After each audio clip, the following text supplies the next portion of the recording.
We are live. We are live. I'm Dr. Frita, having some technical issues over here. We are live. It's Medical Monday, and I'm about to give you the hot health headlines in the news. We're going to start off with some news updates that really popped in over the weekend.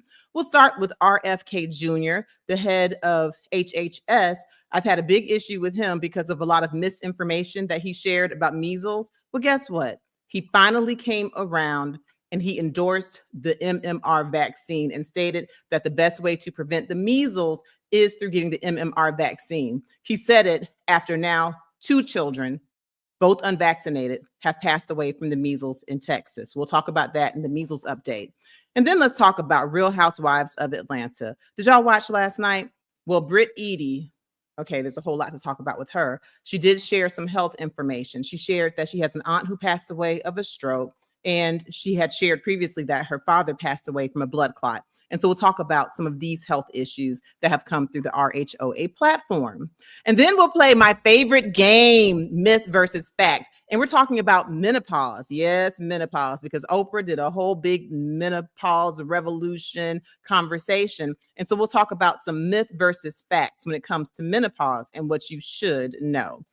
And then we'll get into your weekly dose. That's when I give you a glance at the health headlines in the news. I'll give you a take you just can't get anywhere else. We'll talk about Real Housewives of Beverly Hills former star Teddi Mellencamp. She has shared that she's been living with melanoma, yes, skin cancer, and it has spread to various places in her body, including her brain. And then we'll talk about a really sad story. A 9-year-old went under anesthesia for a dental procedure, and then she passed away. Okay, so we'll talk about safety when it comes to anesthesia in children. After that, we're going to have a conversation about carbon monoxide poisoning because sadly, Miller Gardner, the son of Brett Gardner, the ex-Yankee, he died with carbon monoxide poisoning, which is more common than you think. And then, of course, we'll talk about Val Kilmer, the legendary actor Val Kilmer, because he has also passed away with pneumonia and had a history of throat cancer. So please go ahead and give us a like as you come into the room. We've got a lot of hot health headlines to discuss. I'm Dr. Frita, and we are about to have a great evidence-based medicine conversation.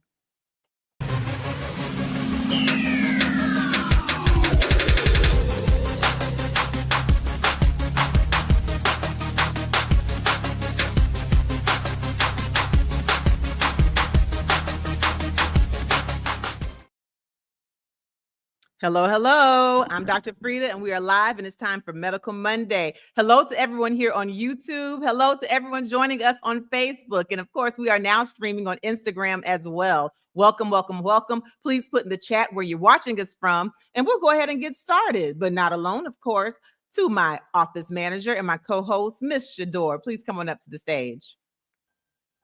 Hey, Dr. Frita. Hello, how are you doing? Doing pretty good. How are you doing today? Doing great, doing great. Now, I know you had an exciting weekend. How's everything going? Everything's going well. We're here in the Sunshine State, not so sunshiny today. A lot of rain, but my niece had a cheer competition. They came in first. Woo! Sorry, I don't know how so the mic. Yeah, hopefully they'll find out today if they get a higher bid to their nationals that will be in Tampa later on. I think later this month.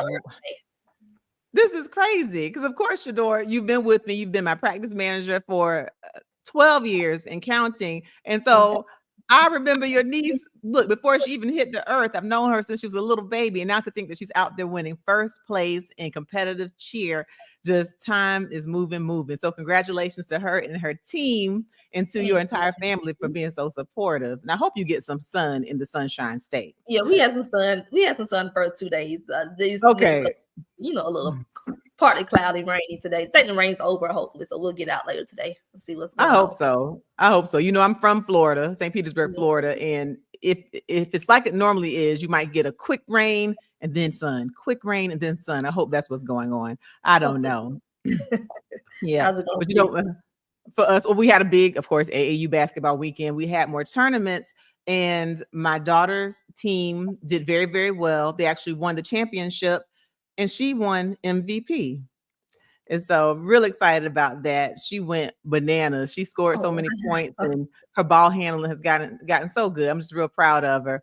And so yeah, both she and my son had the tournaments. And so these things teach you a lot, teach your kids a lot about hard work, about endurance, about dealing with poor sportsmanship. It teaches parents like me about dealing with poor sportsmanship and parents with attitudes and being a parent with attitude. So it's just a learning experience for everyone all around. But yeah, so that was our weekend. But I want to know, for those of you in the chat, where are you watching us from? And Shador, who was the first one in the chat today?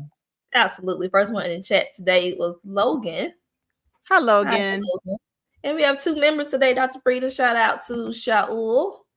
Hello, welcome. Thank you for being a member. Thank you for being a member. Remember, for our members only lives, even if you miss it when it happens in real time, you have access to it. Plus our members only videos. In fact, I did another members only video over the weekend. So make sure, for those of you who have not joined the membership, you can click the link in the description over here on YouTube and you can join us. You get, at the least expensive tier, which of course we very much appreciate, you get custom emojis, member shout outs. And then on the next tier, you have access to our members only videos.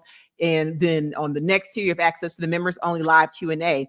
On the members platform, you also get first look at videos. So you get to see them before I release them to the general public. So definitely appreciate you members. And I appreciate you subscribers on YouTube. We have, I believe, over 848,000 subscribers. It's a free way to support the channel.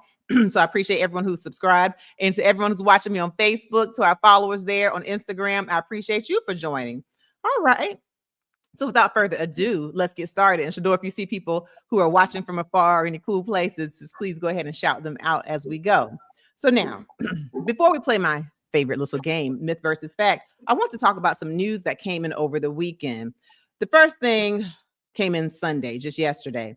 RFK Jr. Now, on this live, I tussle with RFK Jr., the head of Health and Human Services, because he has shared a lot of misinformation about medicine, and that drives me bananas. Historically, and it's documented, he has shared misinformation about vaccines. He's given negative untruths about the measles, mumps, rubella vaccine. He has even during his Senate hearing stated that it should be considered for Black people to be on different vaccine schedules. And the source he cited actually came out, Dr. Gary Poland, and went against RFK Jr. He said that his study, nor does any of the science support giving Black people a different vaccine schedule. Okay, so I've been tussling with him. Unfortunately, with this measles outbreak, this crisis, we now have had another passing away of a child, Shador. In Shador, we've now had 2 children to pass away from the measles. Both of the children were school-aged and unvaccinated. Mind you, the first child who passed away this year, it was our first death from the measles in a decade, okay? And back in 2000, we had eradicated the measles. But because of the misinformation and the low vaccine rates, measles is back.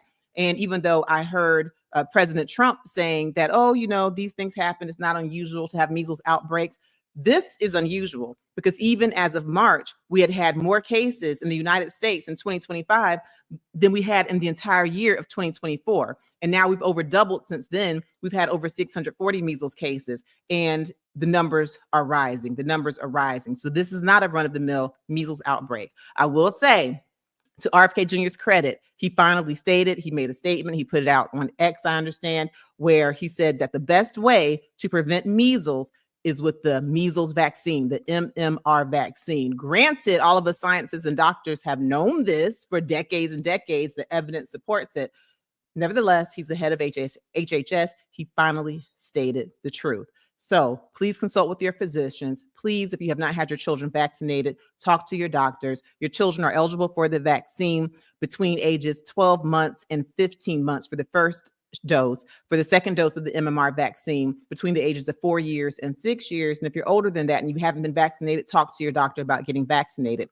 2 doses of the MMR vaccine will give you a 97% protection against getting the measles. The measles is the most contagious virus we know.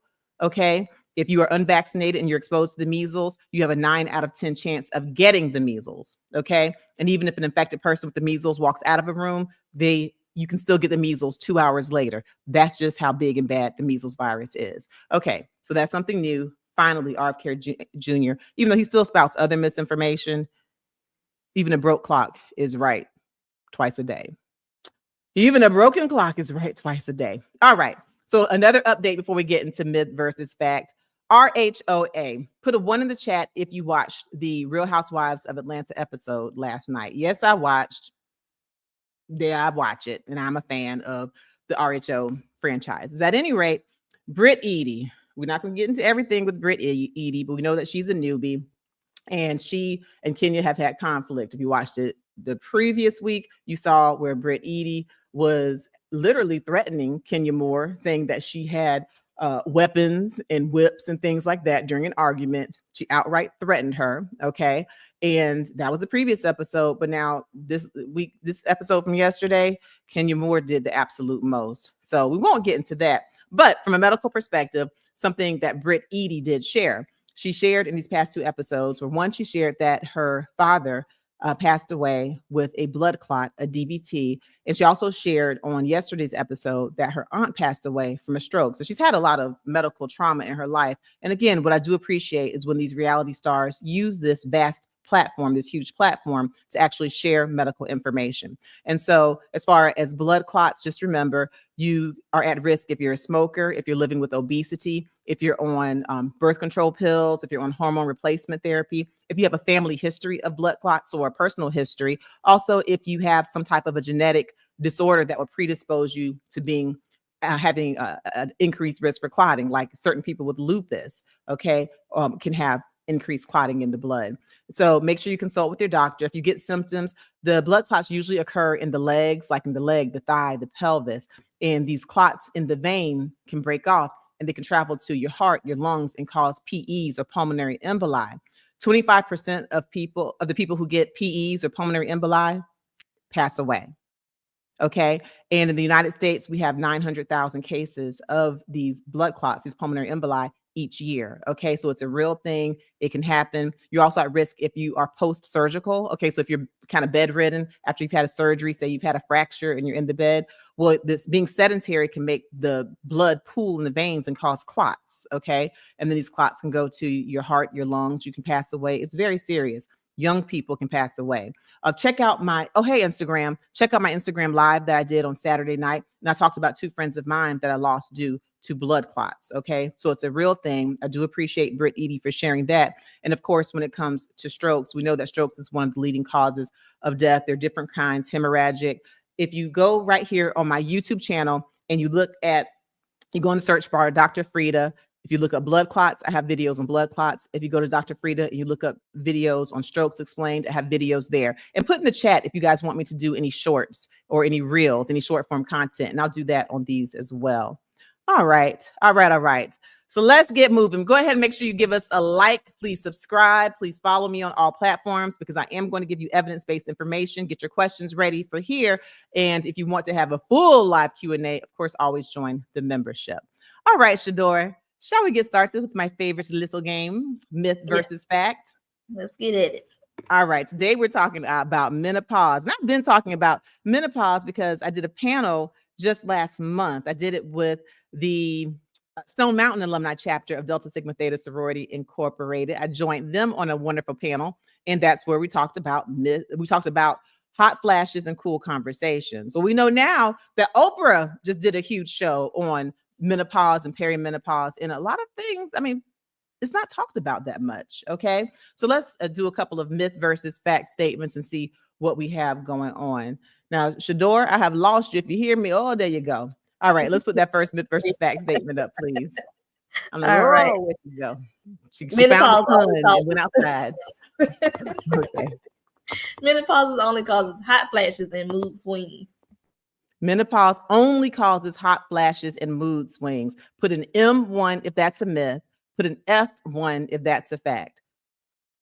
Menopause only causes hot flashes and mood swings.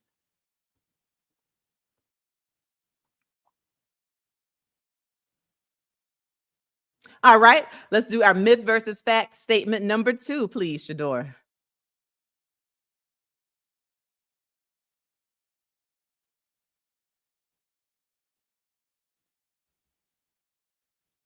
Right, come back. So perimenopause symptoms only often start in early 40s. Okay, so perimenopausal symptoms Often start in early 40s. Perimenopausal, that's kind of young, isn't it? Perimenopausal symptoms often start in early 40s. Put an M2 if that's a myth. Put an F2 if that's a fact.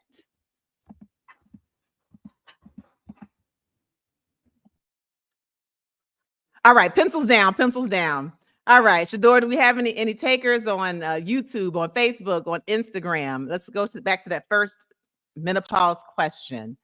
Okay. All right, menopause only causes hot flashes and mood swings. So, TS says a myth. Hi, TS. Welcome back. So you don't buy it, you say it's a myth, all right?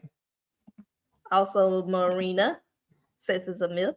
She says it's a myth. So it's more to it than just the mood swings and hot flashes. All right, let's see. Ms. VE says M1 is a myth as well. Y'all just aren't buying it today. How you doing? Welcome back, Ms. VE. Aren't buying it at all. And from our Instagram, we have Fit Set says it's a myth. You think it's a myth as well. Hey, thank you for following on Instagram. We're new on Instagram. I'm not new. But make sure you give me a follow here and make sure you share this, please, so others can come and join us. All right. So you say it's a myth as well. Does anyone say it's a fact? I don't know. I don't see any fact takers on this one, Dr. Frita. Everyone's trying to make a myth here. Well, the answer is yes. Oh, Lord knows. This is a myth. So classically, when you think about menopause, yes, you think about hot flashes and you think about mood swings and irritability, but it can also cause heart palpitations. It can cause sleep disturbance. It can cause weight gain. It can cause all kinds of things that you just wouldn't even imagine. And so we'll get more into talking about menopause and perimenopause. We'll also talk more about the definitions. But first, let's go ahead and do myth versus fact statement number 2. Let's see if I tripped y'all up on this one. All right. Perimenopause symptoms only start in early 40s. So we do have a mixed bag here, Dr. Frita. Wait, I'm sorry, to say only starts in early 40s? Often start in early 40s. Starts in early 40s. Perimenopause symptoms often start in the early 40s. This is going to be a good one. All right. Myth versus fact. Who said it's a myth? Who said it's a fact? Ms. Elonia says it's a myth. It's a myth. So you don't think it often starts in early 40s. Ooh, okay. Lady H, hello. Hi, Lady H. It's a fact that often is the early 40s. Ooh, who's going to win this one? See, I like it when we have a little battle, a little mix up. What else we got? Nikki agrees. Also a fact. A fact that it often does start in the early 40s. Okay. Della says the myth. Okay. This is Bella. Della with a D. Della with a D. Hi, Della. Oh, I like that, Della. It's a myth. You don't think it starts in the early 40s. Ooh, does that seem too early? Okay. It does. Alan from Facebook. Hi, Alan. Hey, Alan. Thank you for joining us from Facebook. Spread the word over there. Let them know we're here. We're here. Alan says it's a myth. A myth. You don't think it often starts in the early 40s. All right. And Karen from IG, she says it's a fact. Karen says the fact. Ooh, hi, Karen from IG. Thank you for joining us. All right. Can we get a drum roll? Can we get a drum roll? Yeah, I love myth versus fact.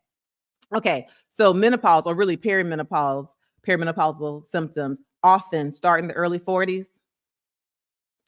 It's a fact.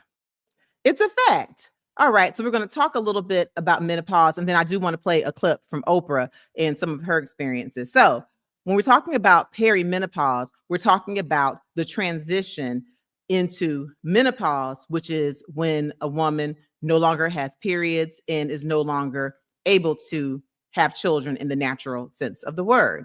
So perimenopause usually starts in the 40s. It most often starts in the 40s.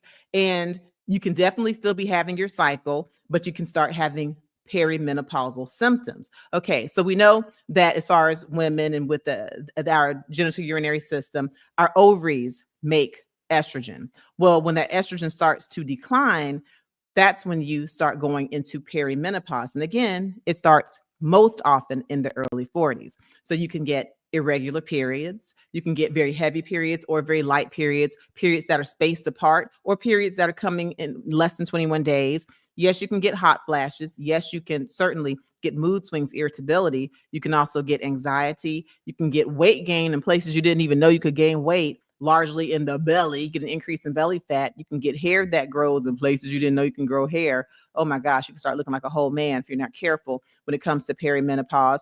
You can also have just you can have digestive issues. You can have heart palpitations. Okay. You can have just about any symptom you can think of when things start going awry. It can be related to your hormone because, again, you're making less estrogen, which throws off the balance with progesterone, and you're in perimenopause.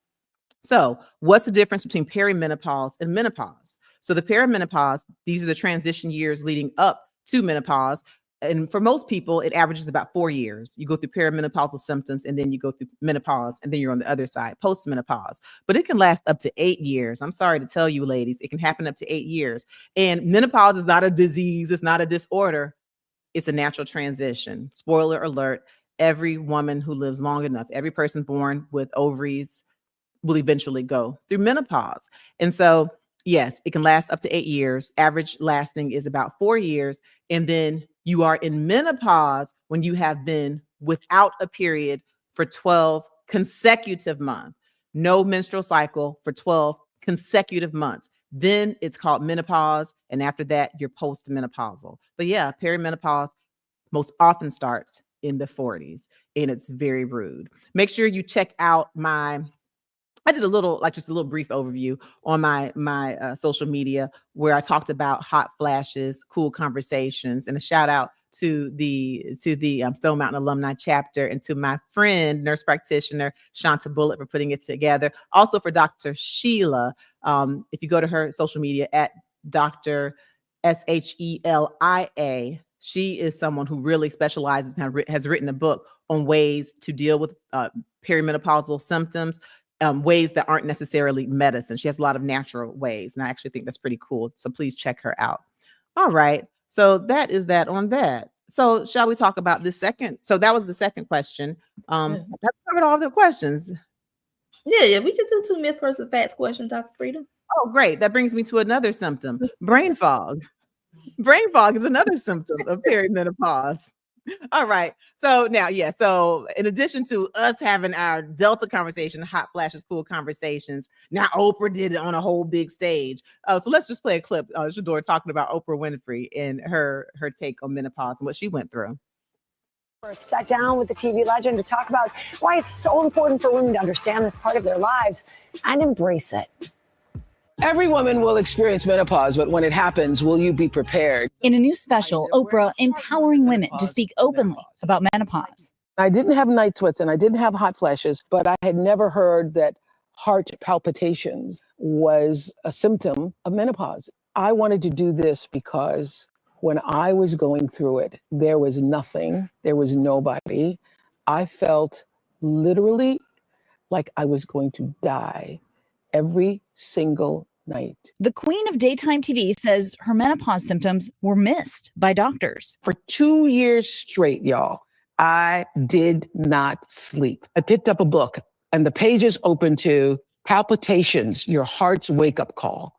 And that was the first time that I learned that those were symptoms that the change was coming. One time, my heart rate was 212 beats per minute, because I was in an AFib heart palpitation situation. And nobody ever once said, this is a symptom of menopause. I really thought I was going to die and was always surprised that I woke up. The worst part for me, this is when I knew I was really in trouble, is when I couldn't concentrate reading. I'm really gonna tear up because I love reading so much. I let go of the book club because I could not concentrate when I was reading. I could no longer finish a book.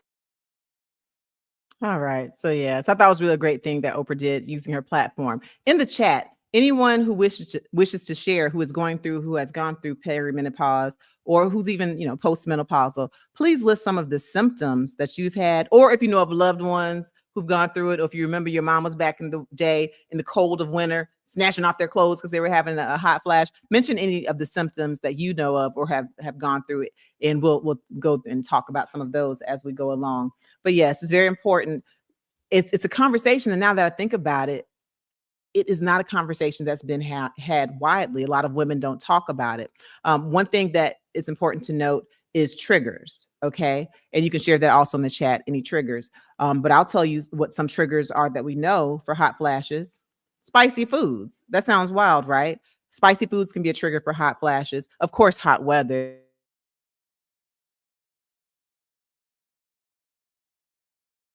If you go out, interesting thing. I mentioned symptoms, especially like abdominal fat, getting belly fat. Well, when that happens, a lot of women going through perimenopause like to put on a little girdle, a little Spanx. But guess what?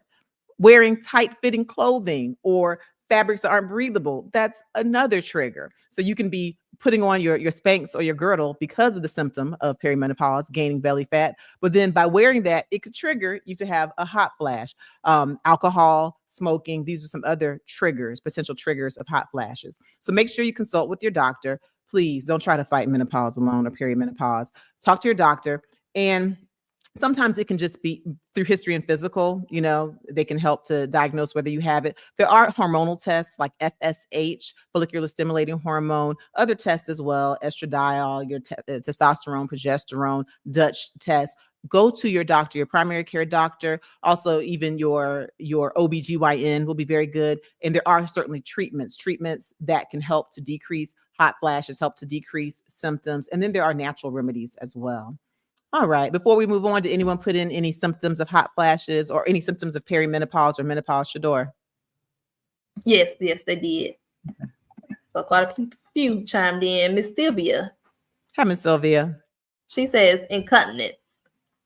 Oh my gosh. So having incontinence can be something that's associated with perimenopause. And in addition to that, I'm glad you mentioned it, vaginal dryness as the estrogen decreases and frequent urination. Okay, so that can tie in with the incontinence, having urinary frequency and even UTIs in some samples, urinary tract infections. But yes, your urinary system can be directly related. And then also the vaginal dryness can be a symptom of perimenopause and menopause and postmenopause. Thank you. Yep. I remember Miss Cynthia. Hey. Hi, Miss Cynthia. Thank you for being a member. It says out of control anger, more bold.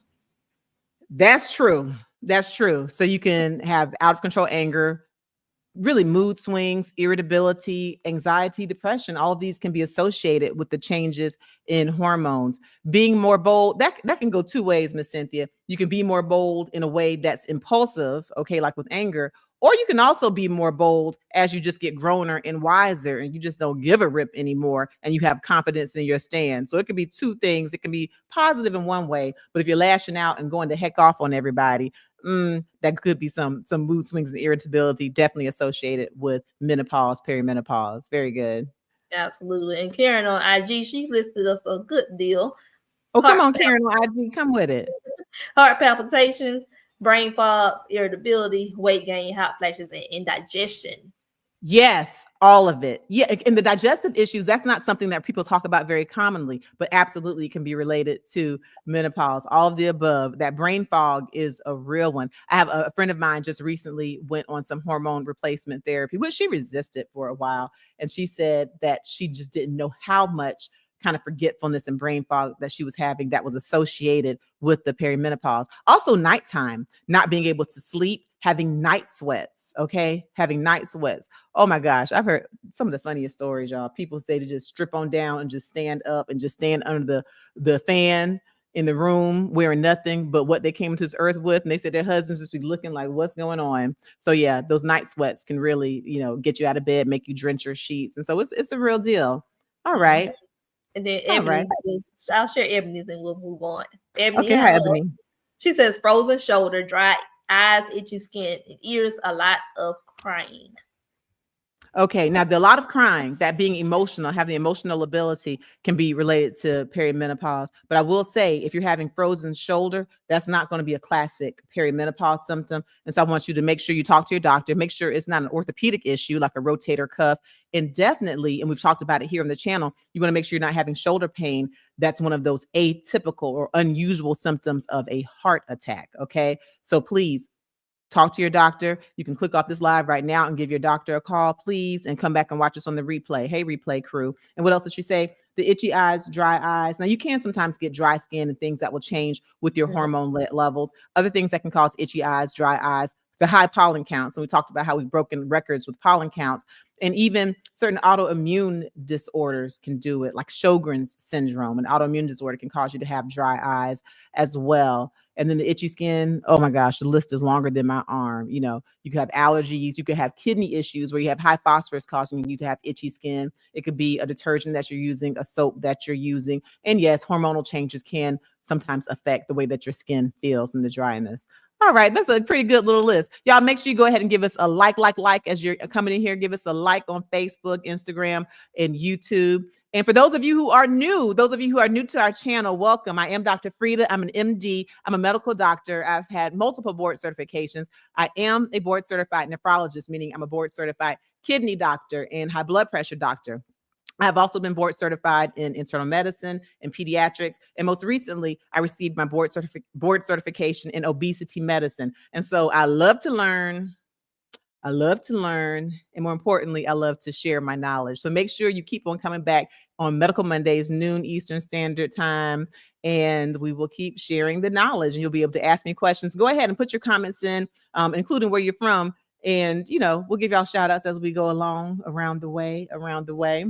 All right. So now let's get into our weekly dose, where I give you a fresh take you can't get anywhere else on this medicine that's in the news. Now, we talked about Real Housewives of Atlanta. Now let's move on to Real Housewives of Beverly Hills, to the former star, Teddi Mellencamp. She's young, y'all. She's only in her early 40s. And for the last 3 years, she's been living with melanoma, skin cancer. And now it has metastasized. It's spread, and she's had brain tumors. And so let's play that clip. She's been pretty candid with what she's going through. We're back now with our GMA cover story. All right, it's an update on former Real Housewife Teddi Mellencamp's fight against cancer and what she just learned. Eva Pilgrim is here with the details for us. Good morning, Eva. Good morning, Michael. Teddi Mellencamp has been very open about her 3-year battle with melanoma, undergoing more than a dozen surgeries to remove cancerous spots. The reality show star now revealing that journey recently took a devastating turn. Having the best isn't important to me, but being my best is. This morning, a new hurdle for former Real Housewives of Beverly Hills star Teddi Mellencamp in her stage 4 cancer battle. The 43-year-old gracing the cover of Us Weekly, revealing the heartbreaking discovery of another 4 small brain tumors during an emergency MRI last week. It's sad when I can't be there for my kids the way I would always normally be. Teddi sitting down with the magazine just 2 days before that scan, describing the shocking diagnosis she received in February that melanoma had metastasized to her lungs and brain, requiring emergency brain surgery. Teddi telling the magazine, "An incredible surgeon was able to remove 4 tumors from my brain. I didn't know they had been there for 6 months to a year, and we had no idea." The mom of 4, who was in the midst of a split from Edwin. Yeah, that's very sad. So I know a lot of times when we think about cancer, we just think, you know, folks who've had their full lives, older, you know, heading on to be with glory. But she is young with 4 kids, and she doesn't just have melanoma, it has spread. Okay, it's spread. So in the chat, I want you to please put what you think some signs of melanoma might be. And we're going to talk about it here. But what do you think might be some warning signs? Like, how might you know that you have melanoma? Okay, put that in the chat. And meanwhile, I'll talk to you about what melanoma is, and I'll talk to you about who is at risk. And I also want you to put in the chat what one famous person passed away from melanoma, someone who doesn't fit the typical risk factor for melanoma. What famous singer passed away from melanoma, someone who doesn't fit the typical risk factor? Okay, so a melanoma is a cancer of a type of skin cell, the melanocytes. Okay, your melanocytes are your melanin producing cells. That's right, the skin cells that give you your color, that give you your melanin. Okay, those are your melanocytes. Well, if they start having abnormal growth, unchecked growth, where they're dividing and they're not going through the natural cell cycle of natural cell death or apoptosis, but then you get a melanoma, okay, a skin cancer. So people who are typically at risk for melanomas are people with fair skin, okay, people with a lot of sun exposure. oftentimes when melanoma is discovered, it's discovered in the areas of the skin that are out, like the arms, the face, the neck. And Shador, do we have a clip of that picture of a, I don't even think I sent, oh, I didn't send a picture of a melanoma. Okay, so it'll often show up as a mole. Okay, now it's normal to have moles. A lot of us have moles. They can be pink, okay, if you're of a lighter complexion. Black people of darker skin will typically have dark brown or black moles. And moles will have very distinct borders, like really sharp borders. And you'll get them and they'll just hang out and pretty much stay the same size. They'll be even in color. But if you have a melanoma, there are some telltale signs that let you know that it could be a warning sign that it's a melanoma as opposed to being just a run-of-the-mill mole. Has anyone put yet, what they think some of the signs and symptoms might be to let you know that you're having a melanoma as opposed to just a regular mole on your skin? Yes, they have. Okay. So, 1 second. So, TS. Hi, TS. Spot or mole. Okay, good. So we're not talking about a mole with just a regular, nice, smooth border. We're talking about an irregular border, right? Or maybe asymmetry. Instead of it being a nice circle or sphere, it might have a very different side. One side might be much smaller than the other side. One side might be smaller than the other side. The border might be like pixelated or like scalloped as opposed to being nice and smooth. Okay, so like an irregular looking mole. Okay, that's good. That could be a warning sign that it's a melanoma, that it's cancer. Okay, anyone else? Says skin changes, that's just red or darker. Okay, so then yes. So within the mole, if you start having different colors within the mole, like if it has red, blue, pink, and even bleeding, okay, then it's probably not just a run-of-the-mill benign mole. It could be melanoma, and you need to get your skin checked by your dermatologist, or at least start off with your primary care doctor. Good. Mm-hmm. And you asked the question, what famous singer passed that typically doesn't fit? Miss Linda. She says Bob Marley. You got it. Move to the front of the class, Miss Linda. You're the med head in the front of the class. Yes, Bob Marley. Oh, honey, no woman, no cry. So Bob Marley was a Black man, a Jamaican man with melanated skin. And we typically think about people with fair skin, with white skin, like Teddi Mellencamp getting the melanomas. Black people can get melanomas. And it's interesting, when we get them, they're not typically in the areas of the skin that are exposed to the sun, but they might be internal, like mucosal melanomas. Okay. And so of course it's going to be very difficult to know that that's there until it's too late. Or the acrolentigenous melanomas. That's what Bob Marley had. He actually had one like down under his toenail on his foot where you wouldn't typically see.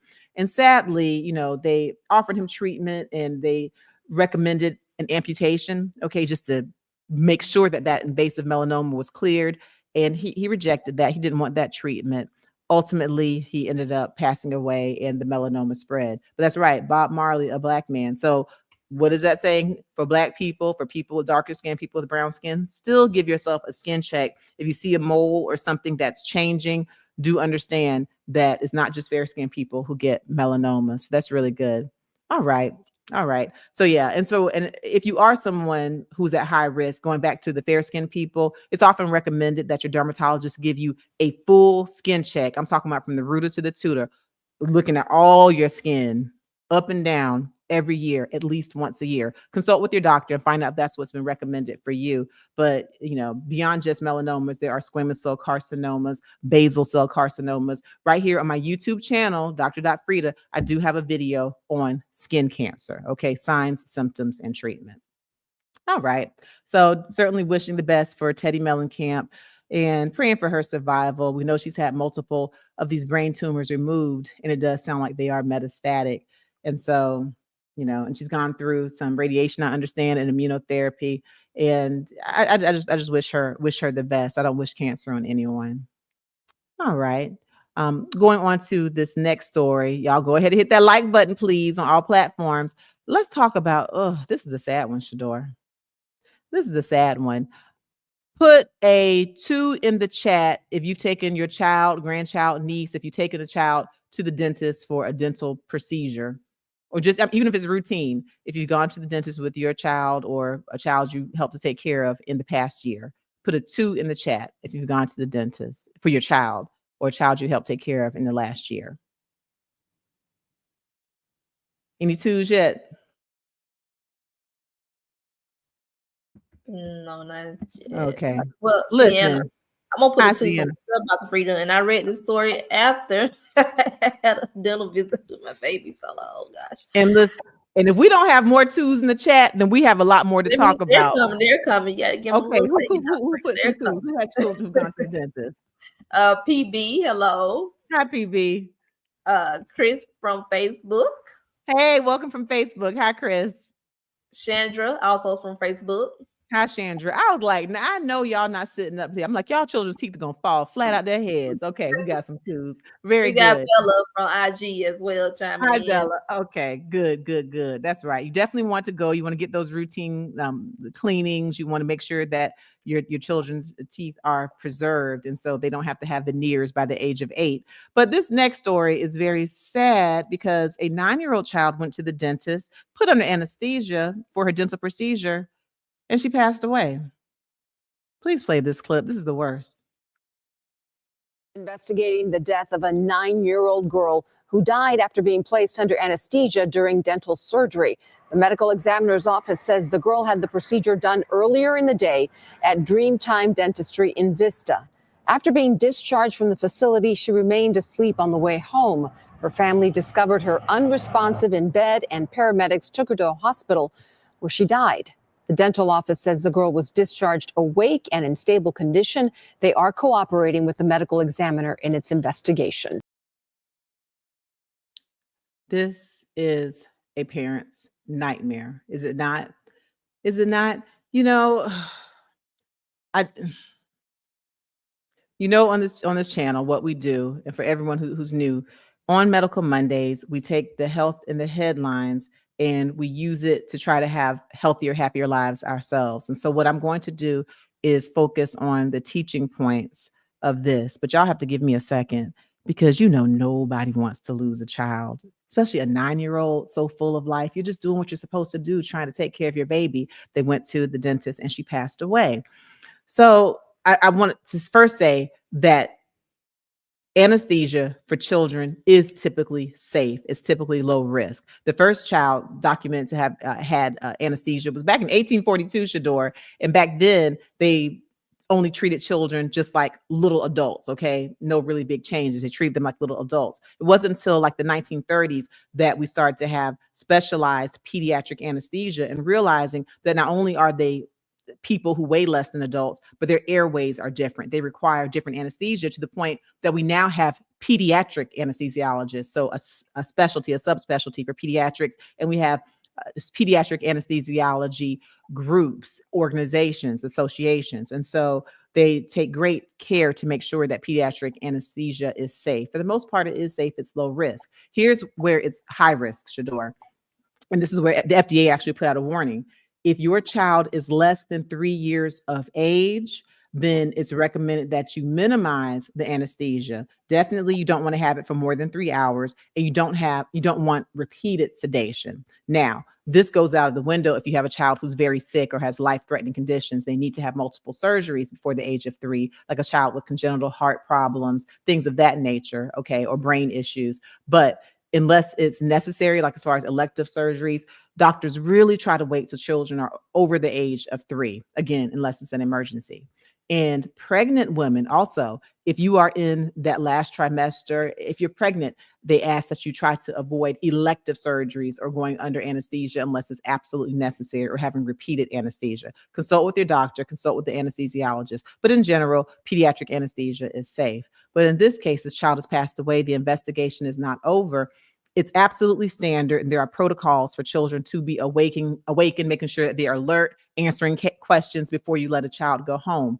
They said that this is what happened, but then you have to wonder just how awake was the child? Was the child talking in her sleep? We don't know if the child was already sick. Does she have some other syndrome? Like, does she have Down syndrome and with it some type of associated heart disease? We don't know that. Does this child have some type of an issue with her airway that would have predisposed her to a blockage? We don't know that. And so I'll await the anesthesia before playing the blame game. But mostly my heart goes out to this baby's family. And for everyone, if you're taking your child to go into anesthesia, make sure you ask the question. Ask, what are your safety protocols? Ask if you've had any type of tragedies or if you've had any children who've left and they're unalived. Ask if it's the credentials of the person putting your child to sleep. Is it an MD? Is it a DO? Is it a nurse anesthetist? Is it someone who's credentialed, or is it someone who is a nurse assistant and they're just kind of trying to slip it in there, and they have someone who's not actually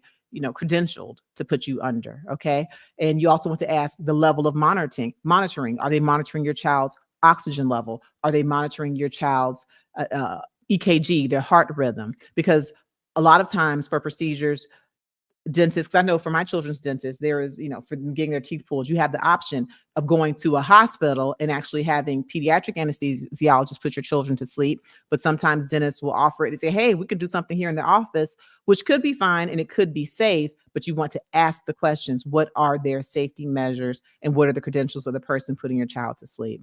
But yeah, that's a really sad case, and we'll make sure we update you once we find out something here on Medical Mondays. All right. Thank you, Dr. Frita. Now that's another sad one. Shador, we got another sad one today. Like, we need to get uplifted on this Medical Monday, but not with this next story.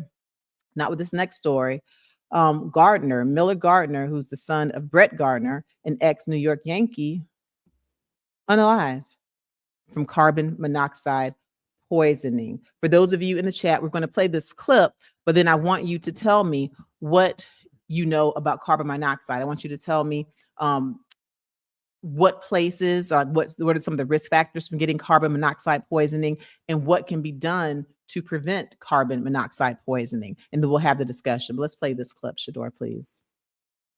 New possible explanation for the sudden death of 14-year-old Miller Gardner, the son of former Yankee star Brett Gardner, who died while on vacation in Costa Rica last month. In a video statement released late Monday, Costa Rican authorities say Miller Gardner may have died of carbon monoxide poisoning after investigators detected high levels of the dangerous gas in the family's hotel room. That hotel room, according to the Judicial Investigation Agency, was next to a specialized machine room, which is believed to have some type of contamination. This latest revelation follows a reversal last week from the same investigating agency, initially stating that the teen died of asphyxiation, but a day later saying that asphyxia had been preliminarily ruled out as the cause. A spokesperson for the Costa Rican agency previously told NBC News all 4 members of the Gardner family reported feeling sick after eating dinner on March 20th.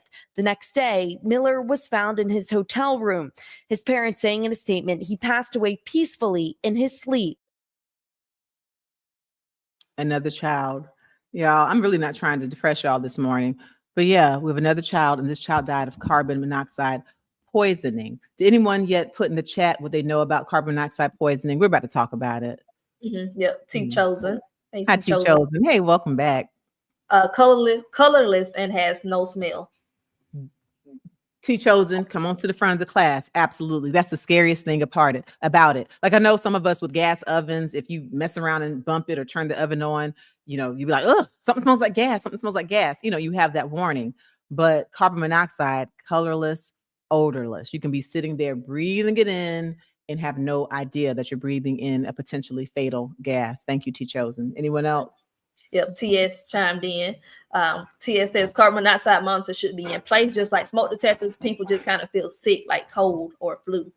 Very good. All right. So yes. So we know that's colorless, it's odorless, and you're answering the question about how to prevent carbon monoxide poisoning. So yes, it's an odorless gas, colorless gas, and they mentioned in the story that the family's room was next to some type of a mechanical room. And we know that carbon monoxide comes from combustion. So it can be from generators. So people who are in areas where it's cold and you have generators and you bring them in the home, please be careful, because if you can have them outside the home, in the garage, somewhere else, that would be a safer bet, because carbon monoxide can come from there. Also from fireplaces or with faulty gas or faulty electronics, you can get carbon monoxide leaks. And you won't know, again, because it's odorless and colorless, unless you take this advice and get a carbon monoxide monitor. Here's a beautiful thing.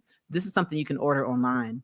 And it's portable. You can get it, like literally, if you go right now and you Google carbon monoxide detector, carbon monoxide, a way to determine if you have carbon monoxide, They're relatively small. You plug them in. You can plug them into a hotel. Like if you're traveling and you're not sure, you can plug them into your home.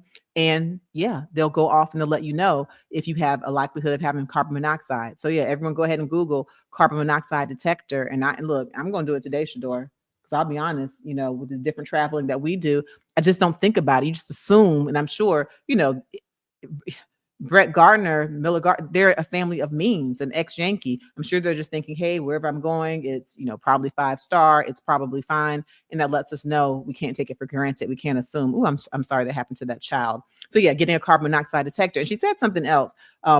Feeling sick. Yeah. The whole family felt sick after eating. They probably attribute it to the food. But actually, if you're in a home and you're getting, nausea, confusion, perhaps even reddish skin, if you have a lighter skin and you can tell and your skin's getting red. And if everyone is sick at the same time, have a high suspicion for carbon monoxide poisoning. If everyone's sick, including the pets, if they're getting sick and they're not acting themselves, consider carbon monoxide poisoning. That's good. Anyone else comment? Yeah, those are really good comments. Almost everyone's chiming in with the same thing. Christopher from Hi, Facebook, Christopher. distant colorless and no smell. Same thing with Chandra. Hi, Chandra. And Okay. Paula says odorless from stove, use a carbon monoxide alarm. So from the stove as well. Good. Yeah, if you have like a faulty stove, something happening. So yeah, I'm glad that people already have an awareness that's colorless and odorless. So yeah, I think the theme is get yourself a carbon monoxide detector and keep certain electronics like generators outside. Carboxyhemoglobin, I do want to talk about that. That's a way that they test to see, physicians test to see if you've had carbon monoxide poisoning. The thing about carbon monoxide is that it is even more competitive than oxygen when it comes to binding to your red blood cells. Okay. It will bump your oxygen out of the way and it will bind and it'll give you a carboxyhemoglobin. Well, this carboxyhemoglobin is not compatible with life. And so if you have too much carboxyhemoglobin from the carbon monoxide poisoning, then it can make you be unalive. And so it's considered to be a lethal level if someone tests your blood and you have a 50% saturation, a 50% level of carboxyhemoglobin. With this young man, his level was 64% reportedly. Okay, so he very much had the poisoning. And so we'll follow this story. And again, prayers for his family, his loved ones.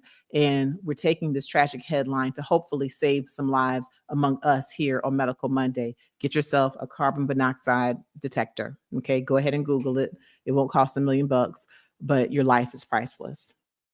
All right. And now, oh gosh, Shador, do I have any happy stories today? I don't know, Dr. Freedom. I don't think you have a common theme. Okay, let's play this. Well, I think you may have one if we have time to get to. Okay, give me something. Give me something now. Shoot, everybody's gonna be on antidepressants before the hour's over. Okay, Val Kilmer. We know that he passed away. Y'all know he played in Top Gun, Batman, countless movies. And we know he did have a battle with throat cancer, but now he passed away and he was only 65 years old. And it was actually pneumonia that ended up causing him to pass away. That was the ultimate illness. All right. Do we have a clip on him, Shador? Problem, Kazansky. You're everyone's problem. That's because every time you go up in the air, you're unsafe. I was glad I did. It was a lot of fun. You see, I'm both Bruce Wayne and Batman. It's a wonderful world, Gotham City. It's so big.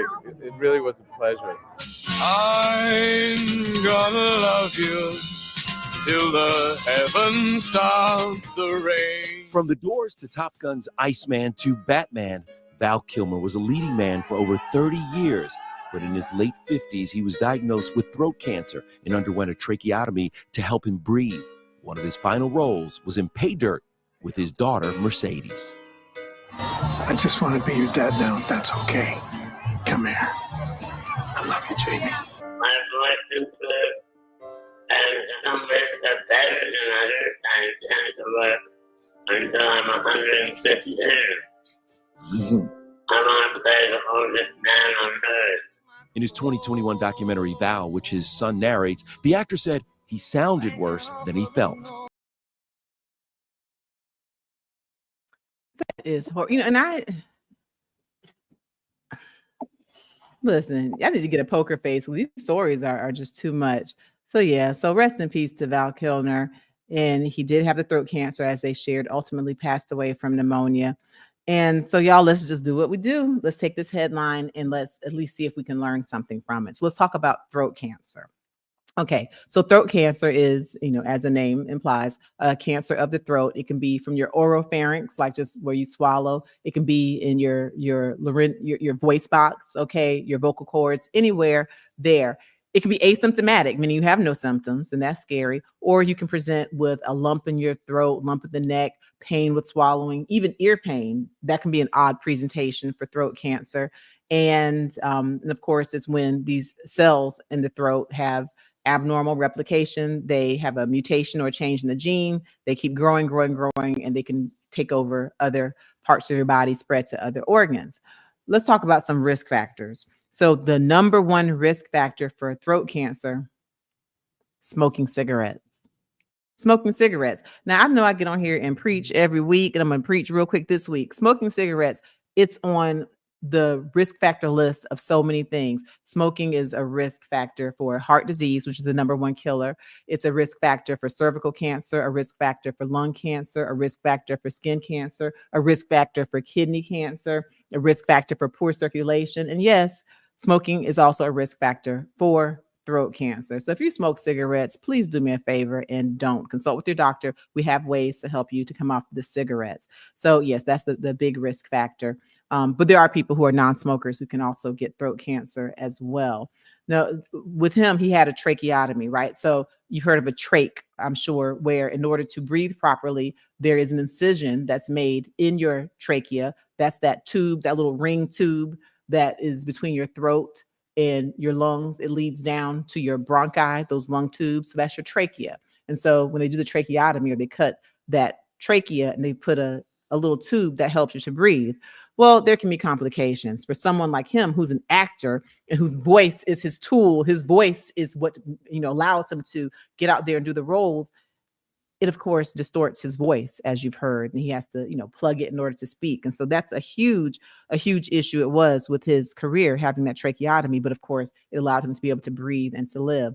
Other complications with tracheotomies, you can have, if you have a trach, you can have bleeding, you can have infection, there can be a blockage, and it can actually damage your airway in some cases. And, as far as a hoarseness, the trachea could be involved, but also if his cancer involved his vocal cords, that can certainly cause a hoarseness. He ultimately passed away with pneumonia. And I know I've heard some people, they're like, well, do people still pass away with pneumonia? Yeah, they do, especially if they are immunocompromised. And in his case, if he did have the cancer, that could make him immunocompromised. Certainly if he were still on any type of a treatment, that could suppress his immune system and make him predisposed to having a pneumonia. And so, rest in peace to Val Kilmer, and, put in the chat your favorite movie of his, if you will. Mine, I'm going to have to say Top Gun. All right. Shador, you promised me an uplifting story. What you got? Because we ain't never take people down on the floor today. Jeez. Yes, y'all, please make sure you give us a like. Whether the news is depressing or not, it is evidence-based information. And if you want more details on a lot of these topics we've covered, again, watch my videos on my Dr. Frita YouTube channel. We have over 848,000 subscribers. We are marching toward 1 million. So please, if you haven't subscribed, it's a free way to support the channel. For those of you watching on Facebook, watching on Instagram, I appreciate you for tuning in. If you pop on over to YouTube, you'll be able to join us, to subscribe, also to join the membership, where we have the live members-only Q&As. And if you'd like to actually have a conversation with me one-on-one, I do offer a telehealth concierge service. And that's where, from anywhere in the world, you can have a conversation with me. I can get a detailed history from just you, and I can give you information. I can give you my input on whatever medical issue you're having. We're having a lot of success with the telehealth concierge people. I'm able to help a lot of people from all around the world, people I'm sure I never would have gotten a chance to meet without this service. So please go ahead and click it. You come over to YouTube, take a click there. And if you're on Instagram, you click the link in my bio. I got some of everything on there, including I just posted something on Instagram this morning from when I was on Good Day Atlanta talking about braiding your hair. Can braiding your hair cause cancer? Okay, I posted that today. So check that out. I'll be posting it other places, including here on YouTube by and by. All right, Shador, you promise you gonna lift us up, take us on up to the sky. Hadn't had us on the All floor right, I'm together. just gonna go straight into the clip, Dr. Frita. Okay.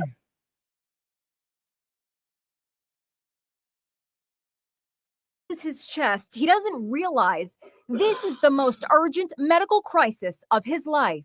Does it feel like food stuff? Yeah, sit down. 53-year-old Jeff Goss and his wife Michelle were about to head out for an Arizona Cardinals football game when their living room surveillance camera caught the drama. Jeff came out saying he was nauseous, he was dry heaving, he was like coughing violently. And I kept saying, "What's wrong?" And then he kind of swayed. And I put him on the couch. I thought it really wasn't that bad. And I kept telling her, don't call, that I was fine. Your chest hurt? Once he said his chest hurt, I was like, oh, okay, wait, this might be a heart attack. Michelle calls 911. You think my husband's having a heart attack? She was right. Jeff was in the throes of a massive heart attack called the Widowmaker. It was kind of mild at first, but then it gradually just got worse and worse. Paramedics immediately get to work. Don't worry, we got you. Just 59 minutes after Michelle called 911, Jeff was in surgery to unblock his artery with a stent. Michelle says she posted the video because she wants everyone to know that in real life, heart attacks don't always look like they do in TV shows and in movies. She actually had just watched an episode of Dexter: Original Sin. Dad? During which Dexter's father suffers a heart attack. A lot of times when people are having heart attacks in real life, it's really nothing like what we see on TV. It may just be some shortness of breath, some indigestion, sweatiness, nausea, and these can be the predominant signs. On a personal note, sharing everything, my father had a heart attack at 49, massive. If he wasn't with someone, he wouldn't be here. What would have happened if she wasn't there? It would not have been good. The doctor told us if it had been 10 more minutes that he wouldn't be here. So.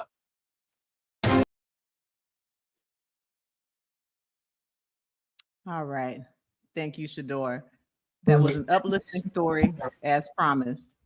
Yeah. Shador, can you hear me? Yes, I can hear you just fine. Okay. Yeah, I actually, I had a little technical issue. Mine froze over here for a little bit. So y'all were able to see the clip. I hope it pulled up. Yeah, I hope so. Okay. Yeah, all right. well, Real quick.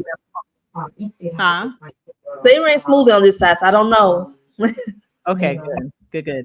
All right. Well, okay, so we'll end on that positive note. So the Widowmaker, and we talked about, because someone asked a question last week. The Widowmaker is a big artery on the heart, left anterior descending artery. It's a huge artery that really perfuses or gives blood flow and oxygen to a large part of the heart muscle. And when that's blocked, then if that heart muscle dies and stops pumping, then usually the person does not make it. Okay. They call it the Widowmaker. And so in this case, thankfully, she was within that golden hour we've talked about. Within the first hour of symptoms, she was able to call and get help, and they were able to go in and save the life. And so it's just a reminder. You don't want to sit around twiddling your thumbs if someone is having heart attack symptoms, even if they're atypical heart attack symptoms like we've discussed here on this channel. Time is muscle. Time is heart muscle. And you have to act within minutes, and certainly within that first hour. Call 911 if you have any of these heart attack symptoms. Right here on the YouTube channel, I have many videos on heart attacks, on heart attack symptoms. I have some shorts on atypical heart attack symptoms. We talked about Bishop T.D. Jakes and how he had a massive heart attack and didn't have any heart pain, didn't have any arm pain. I talked about on the Good Day Atlanta clip that I posted on IG as well. I talked about T.D. Jakes on that one. I also have videos on causes of chest pain other than heart attacks. So just make sure you check that out and do everything to be heart healthy. All right. So yes, she helped to save a life. So we can end on that good, positive note. All right, Shador, I thank you. I thank you to everyone who joined us today on YouTube. Make sure that, again, you give us a like and a follow before you leave here today. Make sure you share. And, again, for those of you who want to have a conversation with me one-on-one, please make sure you click the link in our YouTube description to join our concierge service. Also on IG, if you click the link in the bio, I have it there. And one of the risk factors for heart attacks, we know, high blood pressure. I do have a book, Under Pressure, A Guide to Controlling High Blood Pressure, where I talk about not only traditional ways of managing high blood pressure, but I talk about how to lower blood pressure naturally. So make sure you check out that book, Under Pressure, A Guide to Controlling High Blood Pressure. You can click the link in the description, or you can go to my one-stop shop, drfrita.com. drfrita.com will give you everything. It'll give you videos. It'll give you my blog. It'll give you my book. It'll give you my favorite things, including my juicer I love to use, my Nama J2 juicer. And I have a discount code for you there on my juicer. All right. Let's see, what else do we have going on? I have a PDF. I have a freebie for you. 10 healthy habits for a better you, better life. Okay, these are some of the healthy, happy habits I use day to day to try to live my healthiest, happiest life. And so please check it out. It's a free download, and I'm sure that it will help you as well. Also, make sure you check out my latest videos I have. Oh, I'm going to record another one today. Yeah, I'm going to record another one today. Why not? And put that out. But I also have one that I put out last week on 7 natural ways to lower blood pressure without medicine. So make sure you check that video out if you have not already. Again, I appreciate everyone for joining. Shador, I especially appreciate you. Don't sign out yet. Huh? Don't sign out yet. We have a new member I want to shout out and some people around the world. Out? Oh, the world. Okay, we're not over. It ain't over. The party ain't over. If y'all know that song, put it in there. Who sings that? It ain't over. The party ain't over. Jam. If you know that, you aged yourself. All right. All right, we got a new member, Josh, joining us today. Thank you for joining. Welcome to the membership. Well, I was about to slide on out of here. I was about to slide to the left. I know you're trying to leave out on us. PB watching from Denmark. Denmark, cool. Yeah. Oh, y'all have been in the news because we've been acting up over here in the States. But I'm so happy. Thank you for joining. Thank you for joining from Denmark. And we also have Isabel from Kigali, Rwanda, East Africa, joining us today. Rwanda? Oh, God bless you. Thank you for joining us from Rwanda. All right. It's good to have you. It's good to have you. Ooh, tell your friends to tell a friend and come on back and join us again on Medical Monday, noon Eastern Standard Time. Thank you. Wonderful. Right. I appreciate that. Girl, I was out of here, wasn't I, Shador? I know. Still like, wait. Okay, thank you to everyone. Thank you. And for those of you who are joining, like our new member, you still have access to all of the members' lives that we've done in the past. You have access to all of the members only videos. Like I said, what day was that? I know I did it this weekend. I did a members only. Well, I just it's recent. I did another members only video. So anyway, just check it out. You'll have access to that. And yeah. All right. So thank you to everyone. Give us a like, please, as you head on out the window, head on out the door. And I hope all of y'all have a wonderful week. And thank you for joining us and making Monday your healthiest day of the week.